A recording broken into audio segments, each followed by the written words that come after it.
المنتخب الجزائري خارج كأس افريقيا من دوري المجموعات.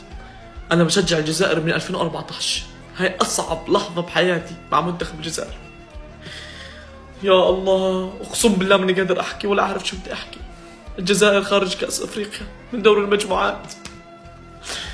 مبروك لموريتانيا، لعبتوا بشجاعة وبكفاءة، تستاهلوا التأهل. تستاهلوا التأهل. هارد لك اهل الجزائر. والله مش قادر احكي. والله ماني قادر احكي، اقسم بالله ماني قادر احكي، اقسم بالله. اصعب لحظة بحياتي كلها. المنتخب الجزائري طلع من افريقيا مش بسبب سوء المنتخب، مش بسوء المنتخب زي ما انتم فاكرين، بسبب التحكيم.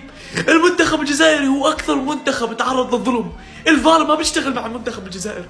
اكثر من حالة تحكيمية انظلمنا فيها، انظلمنا.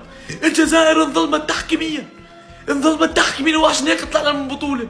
شو هذا التحكيم بافريقيا يا اخي؟ الفار ما بيشتغل مع الجزائر بالمرة. والله انظلمنا يا اخي. والله الجزائر انظلمت، والله يا اخوان انها انظلمت. انا حضرت كل المباريات، انتم ما حضرتوها يمكن. صدقوني انه الجزائر انظلمت. اخ على التحكيم بس، اخ.